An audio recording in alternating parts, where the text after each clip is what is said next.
দেখুন, এই ভিডিও দেখার পর আপনি আর কখনো বলবেন না যে মেয়েদের বোঝা কঠিন। কারণ এই ভিডিও আমরা গবেষণা করে তৈরি করেছি, যাতে আপনাদের কাছে সম্পূর্ণ জ্ঞান ও তথ্য পৌঁছে দেওয়া যায়, যেন আপনি শিখতে ও বুঝতে পারেন আসলে মেয়েরা আপনার সম্পর্কে কী ভাবে এবং আপনার তাদের সঙ্গে কেমন আচরণ করা উচিত। একজন পুরুষ শুধু ছেলেদের মাঝেই থাকার জন্য জন্ম নেয়নি, বরং একজন প্রকৃত মানুষকে মেয়েদের মনস্তত্ত্ব ও গোপন রহস্যগুলোও জানতে হবে। মেয়েদের মনস্তত্ত্ব নিয়ে 1 লক্ষেরও বেশি বই প্রকাশিত হয়েছে, আর সবার মূল উদ্দেশ্য একটাই: মেয়েরা আসলে কি চায় তা বোঝা। সেই লুকানো সিক্রেটস, সিগন্যালস আর সাইকোলজি আমরা আপনাদের সঙ্গে শেয়ার করছি। মেয়েরা সবসময় ছোট ছোট জিনিস মনে রাখে। আপনার প্রিয় স্ন্যাক্স কি, আপনার কাজিনের নাম, বা কার সঙ্গে আপনার ঝগড়া হয়েছিল।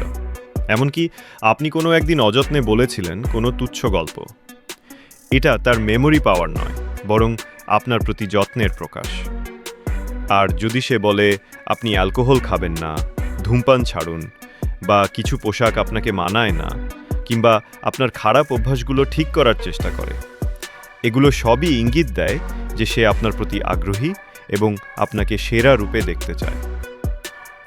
যখন কোনো মেয়ে চায় না যে আপনাকে কিছু করতে বলে, তবেই আপনি কাজ করবেন, বরং আপনি নিজে থেকেই ছোট ছোট জিনিসের খেয়াল রাখেন।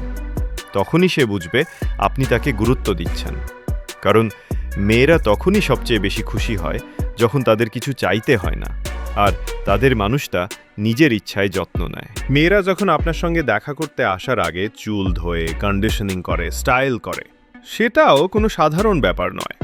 কারণ হেয়ার ওয়াশ তাদের কাছে একটা ছোট অনুষ্ঠান। আর যদি আপনার সঙ্গে দেখা করার সময় সে সবসময় চুল ফ্রেশ রাখে, সুন্দরভাবে সেট করে আসে, বুঝে নিন সে আপনাকে নিঃশব্দে গুরুত্ব দিচ্ছে। তাই এমন সময় তাকে প্রশংসা করতে ভুলবেন না, কারণ আপনি তখন সেই জিনিসটা লক্ষ্য করছেন যেটা বেশিরভাগ ছেলেরা একেবারেই উপেক্ষা করে।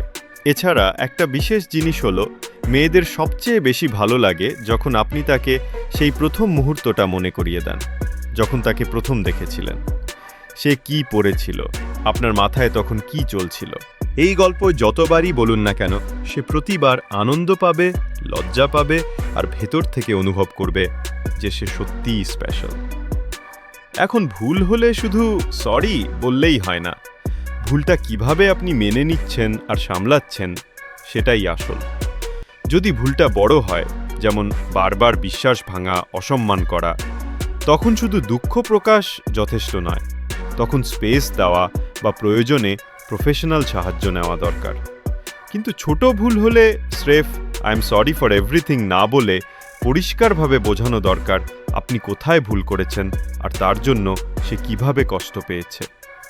এতে সে বুঝবে আপনি তার অনুভূতিকে গুরুত্ব দিচ্ছেন। এরপর চাইলে ফুল বা চকলেট দেওয়া বোনাস হতে পারে। মনে রাখবেন, সরি বলা সহজ, কিন্তু সরি অনুভব করানো একটা শিল্প। সবচেয়ে গুরুত্বপূর্ণ হলো, একজন ছেলেকে মেয়েরা তখনই আকর্ষণীয় ভাবে যখন সে সবার কাছে শক্তিশালী আর আত্মবিশ্বাসী থাকে, কিন্তু তার প্রিয় মেয়েটির সামনে নরম হয়ে যায়। সিনেমায় যেমন দেখানো হয়, কঠিন মনোভাবের কোনো লড়াকু ছেলে তার প্রিয় মেয়ের সামান্য রাগে চুপ হয়ে যায়, বাস্তবেও মেয়েরা এটাকেই সবচেয়ে বেশি পছন্দ করে। কারণ এতে সে অনুভব করে যে তার জন্য সে আলাদা জায়গা রাখে।